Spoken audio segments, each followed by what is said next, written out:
dan kita berusaha. Allah Subhanahu wa taala yang akan mentakdirkan segala-galanya. Kadang-kadang satu usaha kita itu sedikit, tetapi usaha itu mungkin dapat memberi manfaat yang besar. Saya suka dengan satu ceramah oleh seorang syekh. Dia menceritakan pengalaman dia di dalam dakwah. Dia terlibat pada peringkat awalnya, dia terlibat nak cuba orang muda dengan jamaat tabligh. Dan kemudian dia pergi, dia cari orang, ajak orang mari ke masjid. Pada zaman tahun 60-an, jemput orang mari ke masjid. Di Arab, jemput orang mari ke masjid. Ada orang dia kata mari boleh tak datang ke masjid selepas maghrib, kita dengar sedikit kalimah yang baik untuk kami sampaikan. Ini seperti mana yang dibuat oleh jamaah tabligh. Saya tidak memusuhi jamaah tabligh, walaupun saya mungkin ada satu dua perkara saya berbeza pandangan dengan mereka, tapi saya hargai usaha semua pihak yang cuba berusaha kepada dakwah. Dia kata setelah dia cuba pada satu hari, daripada ratusan orang yang diajak, satu orang hamba Allah setuju untuk pergi ke masjid dengan dia. Dia pun masuk ke dalam masjid, kata dia bawa masuk ke dalam masjid. Tiba-tiba orang masjid masa tu, zaman tu semua orang tua-tua, bukan salah orang tua. Dia kata 60 tahun ke atas. Bau lelaki ni yang masuk ke masjid ni, tapi lelaki ni berwuduk semualah. Masuk ke masjid, bau raihatul khamr, bau arak. Semua orang bau arak. Dan orang bangun, orang nak pukul lelaki ni, orang kata orang mabuk masuk masjid. Jadi dia terpaksa bangun, dia kata dia terpaksa tahan diri dia, pasal dia yang bertanggungjawab bawa dia ke masjid. Kemudian imam tengok apa bising-bising. Imam pun pergi. Dia kata apa ni? Dia kata ni orang jangan ganggu orang masuk masjid. Dia orang jamaah kata dia ni mabuk, bau arak. Imam pun pergi dekat, imam pun cium bau arak.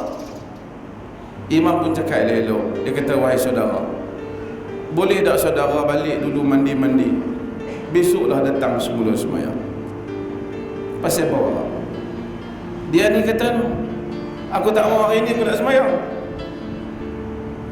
Jadi dia pun pergi salat, masuk ke dalam masjid.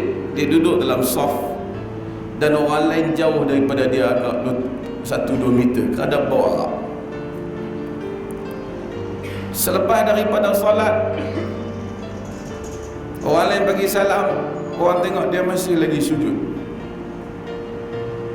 Dan kemudian dia kata, lama sujud, orang pergi pegang, mati.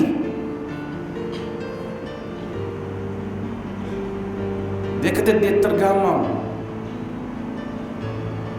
Imam kata, aku telah beribadat kepada Allah dan memohon supaya Allah mematikan aku di dalam ibadah, di dalam kebaikan.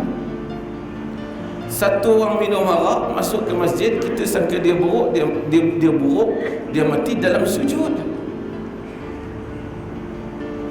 Menjadikan banyak pengajaran untuk aku. Yang pertama, kita usaha untuk bawa orang. Kedua, kita tidak boleh menghukum zahir manusia.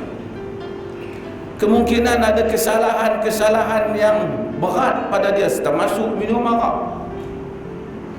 Tetapi kemungkinan kita tak tahu ada sesuatu yang Allah suka pada dia, yang telah dia lakukan di dalam hayatnya, yang mana telah melimpah cinta Allah kepadanya disebabkan perbuatan tertentu yang mana kita tidak tahu. Allah Maha tahu. Lalu Allah ingin dia mati dalam kebaikan. Kita pun tak tahu bagaimana dia terheret ke dalam kancah yang buruk.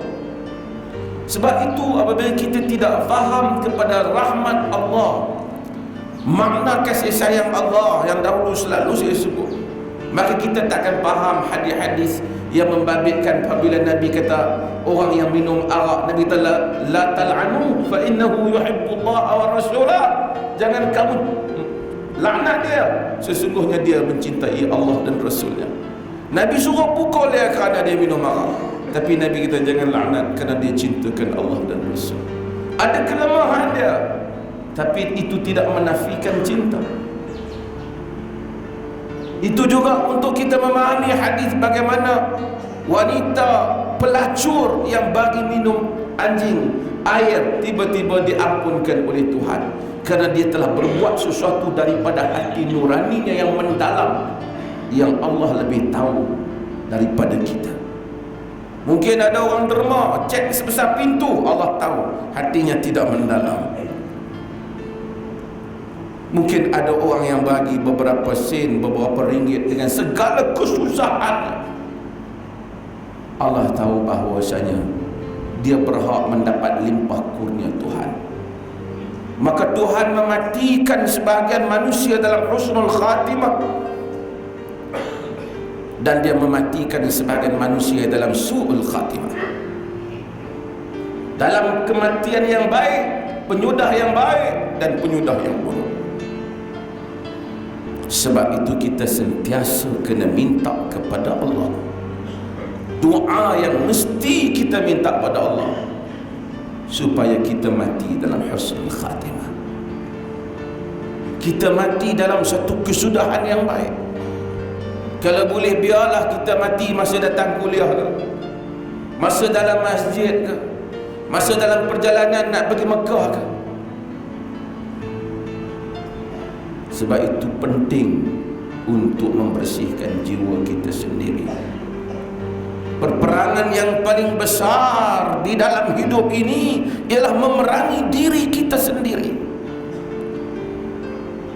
Lagi besar jawatan, nama, ketokohannya, kemasyhurannya, lebih besar cabaran untuk menghadapi nafsunya sendiri.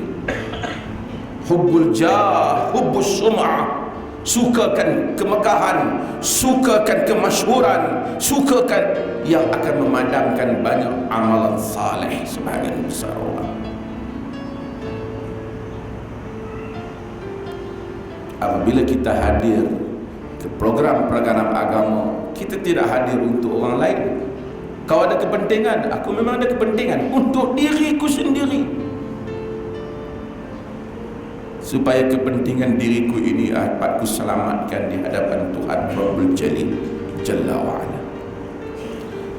Kemudian kita akan balik insya-Allah melakukan tanggungjawab. Wa man ahsanu qawlan mimman da'a ila Allah. Siapakah yang lebih baik perkataannya daripada orang yang menyeru kepada Allah? Dan ini adalah tanggungjawab kita. Sampaikan amanah agama ini. Dan manusia kena rentas kepentingan dunianya untuk kepentingan akhirat.